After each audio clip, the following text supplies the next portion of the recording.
Well, today we're going to talk about friendship red flags. It's different when you're in your 20s than when you're in your wisdom years, but there are a lot of flags that cross all decades. Red flags often let us know when to steer clear or when it's time to go. But I think it gets harder to see some of these flags as we get older. And I'm not saying that we are more vulnerable as we age, but we've gone through lots of life changes. Many have dulled our sharpness a little bit. So we may not always pick up on warning signs like we did 10 or 20 years ago. As older women, we've been through a lifetime of experiences, right? Raising families, building careers, managing health challenges, navigating loss. And through all of that, we've leaned on friendships. But sometimes those friendships start to feel more like an obligation than a choice. Now, here's what I've noticed, and maybe you've noticed the same thing. As we age, we become so much more aware of our energy, our time, and our emotional bandwidth. We don't have the same tolerance for drama, for one sided relationships, or just plain exhaustion from always giving. We've grown, we've changed, and sometimes our friendships haven't. Or more importantly, our friend hasn't grown with us. And that's not necessarily anyone's fault. Life pulls people in different directions, but when a friendship starts to feel off, like it's taking a lot of effort, exhausting you instead of energizing you, that's a red flag. It's time to pay attention. So let's talk about some of the red flags. I know you've probably seen a few of these. Number one, you're always the giver. You're always the one making the calls, checking in, remembering birthdays, driving across town, and she never quite reciprocates. You feel like you're pouring from your cup and she's not pouring back. You may have had the energy in the past for that amount of effort, but face it, as we get older, those friendships get older. It's a red flag, and you have to decide if you're in or you're out. Number two, the friendship is rooted in guilt or obligation. You stay in touch because you've known each other forever. But if you met today, brand new, you wouldn't even choose her as a friend. You feel guilty at the thought of letting go, but that's not connection, that's obligation. And sometimes we do choose to remain in a friendship like this out of habit. If we don't see the other person very often, well, does it really hurt? It's your choice, but it's definitely a red flag. Number three, jealousy or subtle undermining. You share good news and she brushes past it, or maybe gives you a compliment with a little zinger. Oh, you look great for your age. Over time, those little digs start to wear on your spirit. That's not connection, that's competition. Sometimes we choose to stay in friendships like this. Maybe we're used to the little jabs. Maybe we can brush them off easily. Again, it's your choice, but definitely a red flag telling you it will probably never change.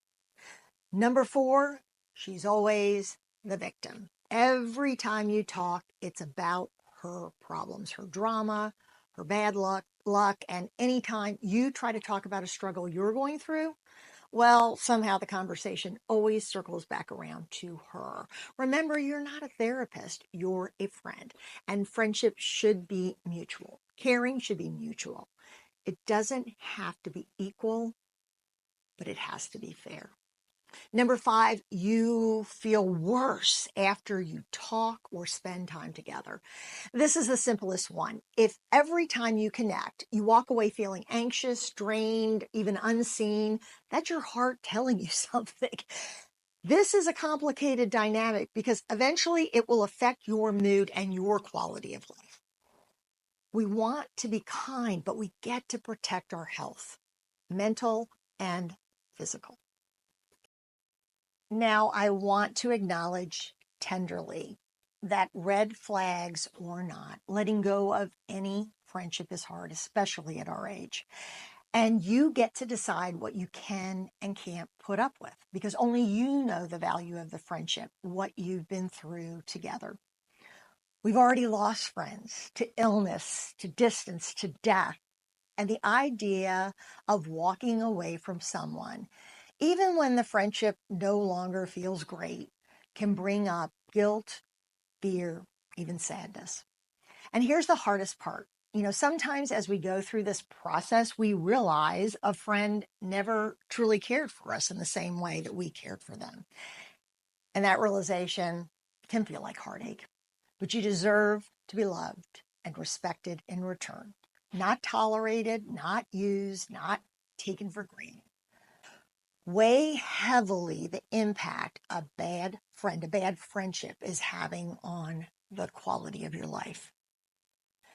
So, how do we let go with grace if we make that decision? So, if you're facing that moment, if you're saying, this isn't good for me anymore, here are a few gentle steps. And I've done quite a few other videos. You might want to go back and look.